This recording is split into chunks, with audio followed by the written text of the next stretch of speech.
ये आकाशवाणी पटना है। अब आप अभिषेक दास से प्रादेशिक समाचार सुनिए। पहले मुख्य समाचार। राज्य सरकार ने लॉकडाउन के चौथे चरण के लिए दिशा निर्देश जारी किये। रेड और कंटेनमेंट जोन को छोड़कर अन्य सभी जगह उपभोक्ता वस्तुओं की दुकानें खोलने की अनुमति। दुकानों को खोलने के दिन और समय के बारे में जिलाधिकारी करेंगे फैसला। राज्य सरकार ने पेट्रोलियम पदार्थों पर वैट की दरों में बढ़ोतरी की। पेट्रोल और डीजल 2-2 रुपये प्रति लीटर हुआ महंगा।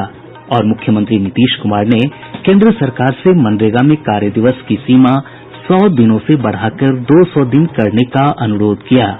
अब समाचार विस्तार से। लॉकडाउन के चौथे चरण के लिए राज्य सरकार ने नये दिशा निर्देश जारी कर दिये हैं। गृह विभाग के अपर मुख्य सचिव आमिर सुबहानी ने बताया कि सभी प्रखंड मुख्यालयों को रेड जोन में शामिल किया गया है।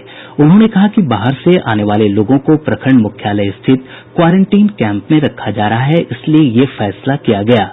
श्री सुबहानी ने बताया कि सभी कंटेनमेंट जोन में केंद्र सरकार द्वारा लगाये गये सभी प्रतिबंध यथावत लागू रहेंगे। कंटेनमेंट और रेड जोन से बाहर सभी प्रकार की उपभोक्ता वस्तुओं की दुकानों को खोला जायेगा। इसमें सैलून के साथ साथ कपड़ा और रेडीमेड कपड़ों की दुकान भी शामिल है। जिलाधिकारी दुकानों को खोलने के दिन और समय का निर्धारण करेंगे। उन्होंने बताया कि ओला और उबर जैसी टैक्सी सेवाओं को चिकित्सीय कारणों और विशेष रेलगाड़ियों के यात्रियों के लिए रेलवे स्टेशन तक जाने और आने की अनुमति दी गई है।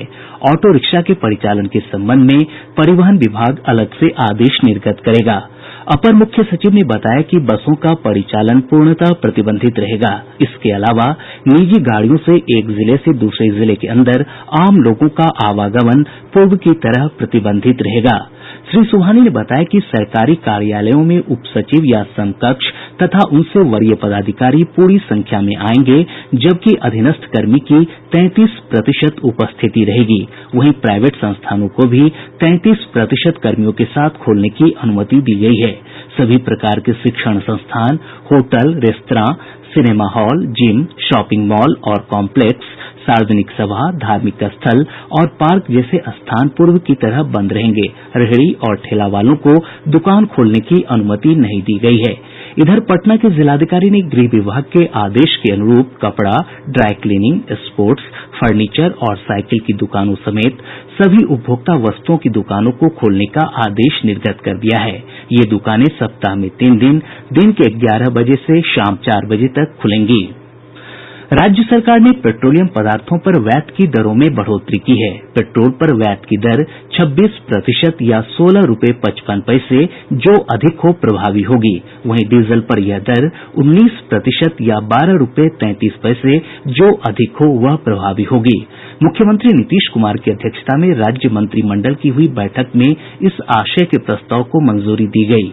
इस फैसले के बाद राज्य में पेट्रोल और डीजल के दाम में लगभग 2 रुपये प्रति लीटर की बढ़ोतरी हुई है। उप मुख्यमंत्री सुशील कुमार मोदी ने बताया कि कोरोना संक्रमण से उत्पन्न स्थिति के कारण राजस्व संग्रह में हुई क्षति को देखते हुए ये बढ़ोतरी की गई है। मुख्यमंत्री नीतीश कुमार ने केंद्र सरकार से मनरेगा में कार्य दिवस की सीमा 100 दिनों से बढ़ाकर 200 दिन करने का अनुरोध किया है। उच्च स्तरीय समीक्षा बैठक में श्री कुमार ने इस संबंध में मुख्य सचिव को केंद्र को पत्र लिखने का निर्देश दिया। मुख्यमंत्री ने केंद्र सरकार द्वारा घोषित आत्मनिर्भर भारत पैकेज के विभिन्न पहलुओं की समीक्षा की। श्री कुमार ने पैकेज के तहत घोषित सुविधाओं का अधिक से अधिक श्रमिकों और किसानों को लाभ पहुंचाने के लिए हर आवश्यक कदम उठाने का अधिकारियों को निर्देश दिया। उन्होंने कहा कि सरकार का उद्देश्य हर हिन्दुस्तानी की थाली में बिहार का एक व्यंजन उपलब्ध कराना होना चाहिए। श्री कुमार ने कहा कि मखाना इस लक्ष्य को पूरा कर सकता है। मुख्यमंत्री ने मखाना और इससे संबंधित उत्पादों को बढ़ावा देने के लिए हर संभव उपाय करने को कहा। श्री कुमार ने प्रवासी श्रमिकों को उनके कौशल के आधार पर रोजगार उपलब्ध कराने के लिए टास्क फोर्स के गठन का भी निर्देश दिया है।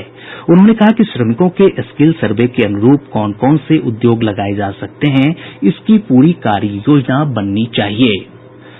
बिहार में देश के विभिन्न हिस्सों से अब तक लगभग 6.25 लाख प्रवासी श्रमिक अपने अपने गंतव्य स्थानों तक पहुंच गए हैं। 1 लाख से अधिक श्रमिक सड़क मार्ग से पहुंचे हैं। परिवहन विभाग के सचिव संजय कुमार अग्रवाल ने बताया कि प्रवासी मजदूरों को लेकर आ रही 505 रेलगाड़ियां 26 मई तक पहुंच जाएंगी। 18 राज्य सरकारों के साथ बातचीत के बाद 8 लाख से अधिक फंसे श्रमिकों को लाने के लिए 825 रेलगाड़ियों की व्यवस्था की गई है। आगामी दिनों में 50 से 60 रेलगाड़ियां रोजाना आएंगी। अगले 8 दिनों का प्लान हम लोगों ने 25-26 तारीख तक का प्लान बना चुके हैं और सभी राज्यों को हम लोगों ने संसूचित भी किया है। अगले कुछ दिनों में हम लोग जो ट्रेन लाने वाले हैं वो है 505 ट्रेन, कुल मिलाकर के 825 ट्रेन अभी तक हम लोगों ने दी है। और ये बिल्कुल जब तक हमारे मजदूर भाई बहन को आवश्यकता होगी हम लोग लगातार उनको लाते रहेंगे। 18 राज्यों से ट्रेन आना का कार्यक्रम भी निर्धारित हो चुका है। इधर आज 53 ट्रेनों के माध्यम से 70,000 से अधिक लोग राज्य के विभिन्न स्टेशनों पर पहुंचेंगे। पटना हाईकोर्ट में इस बार गर्मी की छुट्टियां नहीं होंगी। मुख्य न्यायाधीश के आदेश से इस संबंध में सूचना जारी कर दी गई है। लॉकडाउन के कारण उच्च न्यायालय में 17 मार्च से कामकाज ठप है। इस साल गर्मी की छुट्टी 24 मई से 21 जून तक होनी थी। प्रादेशिक समाचार आप आकाशवाणी पटना से सुन रहे हैं। पिछले 24 घंटों के दौरान कोरोना संक्रमण के 104 नये मामलों की पुष्टि होने के साथ ही राज्य में संक्रमितों की संख्या बढ़कर 1423 हो गई है। सबसे अधिक 31 मामले गोपालगंज से सामने आए हैं। बेगूसराय से 15, मुंगेर, नालंदा और सुपौल से 7-7, मुजफ्फरपुर से 5, भागलपुर, वैशाली और मधुबनी से 4-4, सारण, सहरसा और कटिहार से 3-3 तथा अरवल और भोजपुर से 2-2 मामले पॉजिटिव पाए गये। इसके अलावा पूर्णिया, खगड़िया, शिवहर, सीतामढ़ी, पटना और कैमूर से भी एक एक मामले की पुष्टि हुई है। भागलपुर में एक स्वास्थ्यकर्मी भी पॉजिटिव पाया गया है। इधर प्रदेश में कोरोना से अब तक 9 लोगों की मौत हो चुकी है। वहीं 494 मरीजों को उपचार के बाद अस्पतालों से छुट्टी दे दी जा चुकी है। राज्य में स्वस्थ होने की दर घटकर 34.7% हो गई है। इधर देश में कोविड-19 रोगियों की संख्या 1 लाख के आंकड़े को पार कर गई है। स्वास्थ्य और परिवार कल्याण मंत्रालय की ओर से जारी बुलेटिन में कहा गया है कि संक्रमितों की संख्या 1,01,039 हो गई है। वहीं 39,174 लोग स्वस्थ हो चुके हैं, जबकि 3,163 लोगों की मौत हुई है। स्वस्थ होने की दर 38.6% से अधिक हो गई है। प्रत्येक 1 लाख की आबादी पर भारत में संक्रमित लोगों की संख्या लगभग 7.1 है, जबकि विश्व में 1 लाख की आबादी पर लगभग 60 लोग संक्रमित हुए हैं। भारतीय आयुर्विज्ञान अनुसंधान परिषद ने कोविड-19 जांच की संशोधित कार्यनीति जारी की है। पिछले 14 दिन में अंतर्राष्ट्रीय यात्रा करने वाले ऐसे सभी व्यक्तियों की जांच की जाएगी जिनमें संक्रमण के लक्षण दिखाई दे रहे हों। प्रयोगशाला में संक्रमण की पुष्टि वाले मरीजों के संपर्क में आए और संक्रमण के लक्षण वाले सभी व्यक्तियों की जांच की जाएगी।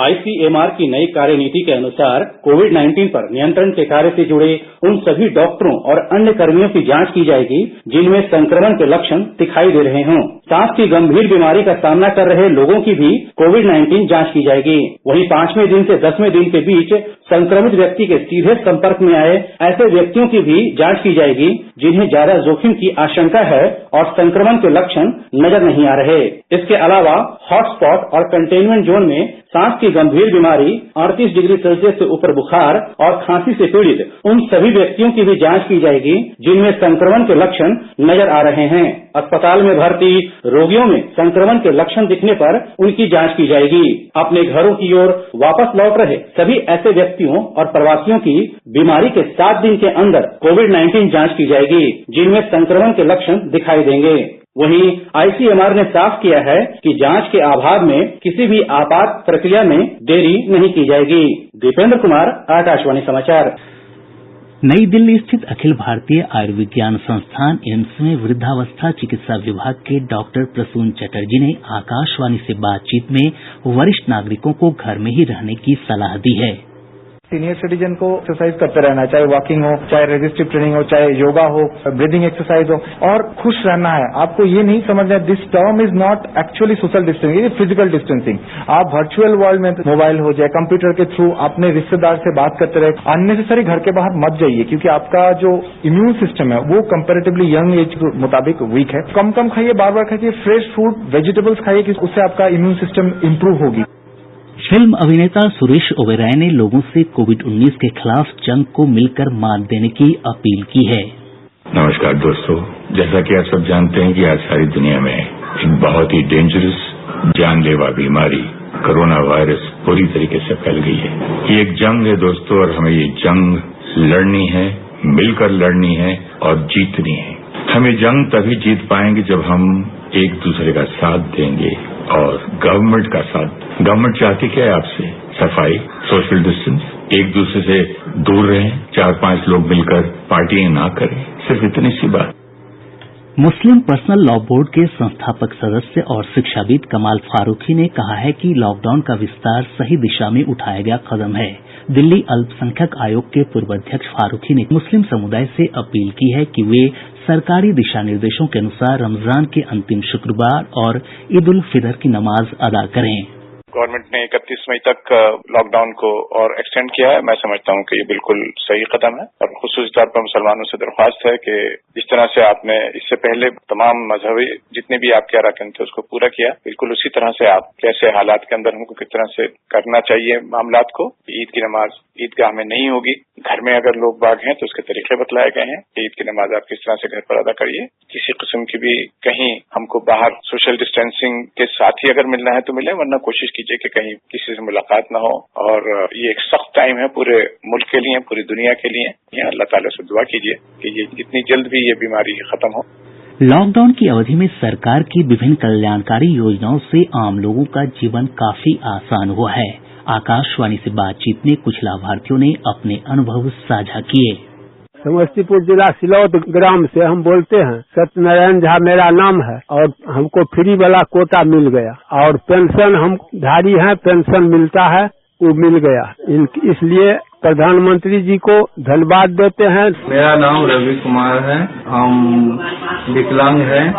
मेरा परिवार भुजा भुजी सत्तू करके तैयार करके हम लोग गुजारा कर रहे हैं। से मुझे प्रधानमंत्री का अनाज जो मिलता है उसी से गुजारा कर रहे हैं। मौसम विभाग ने कहा है कि चक्रवाती तूफान उम्फन का प्रदेश में बहुत अधिक प्रभाव नहीं होगा। मौसम विज्ञान केंद्र पटना के निदेशक डॉक्टर विवेक सिन्हा ने बताया कि राज्य के पूर्वी हिस्सों में कुछ स्थानों पर कुछ असर दिख सकता है।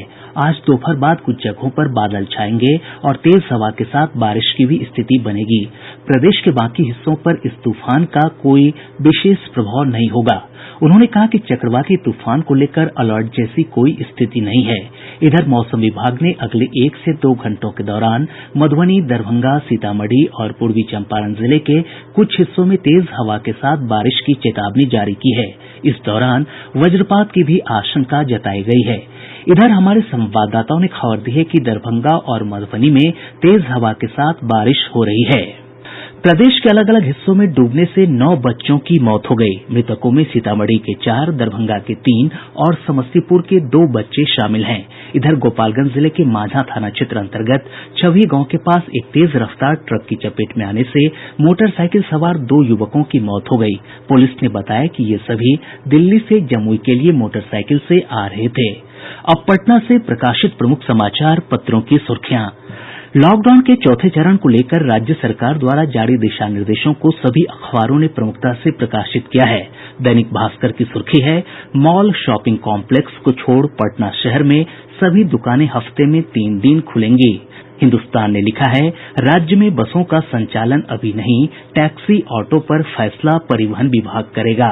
दैनिक जागरण की सुर्खी है, वैट बढ़ा 2 रुपये महंगा हुआ पेट्रोल और डीजल। प्रभात खबर ने मुख्यमंत्री नीतीश कुमार के हवाले से लिखा है, किसानों को केंद्र के पैकेज का अधिक से अधिक मिले लाभ। आज और राष्ट्रीय सहारा ने कोरोना संक्रमण के बढ़ते मामलों से जुड़ी खबर को पहले पन्ने पर जगह दी है। और अब अंत में मुख्य समाचार एक बार फिर। राज्य सरकार ने लॉकडाउन के चौथे चरण के लिए दिशा निर्देश जारी किए। रेड और कंटेनमेंट जोन को छोड़कर अन्य सभी जगह उपभोक्ता वस्तुओं की दुकानें खोलने की अनुमति। दुकानों को खोलने के दिन और समय के बारे में जिलाधिकारी करेंगे फैसला। राज्य सरकार ने पेट्रोलियम पदार्थों पर वैट की दरों में बढ़ोतरी की। पेट्रोल और डीजल 2-2 रुपये प्रति लीटर हुआ महंगा। और मुख्यमंत्री नीतीश कुमार ने केंद्र सरकार से मनरेगा में कार्य दिवस की सीमा 100 दिनों से बढ़ाकर 200 दिन करने का अनुरोध किया। इसके साथ ही आकाशवाणी पटना से प्रसारित प्रादेशिक समाचार का ये अंक समाप्त हुआ। घर में रहिए, सुरक्षित रहिए और सुनते रहिए आकाशवाणी।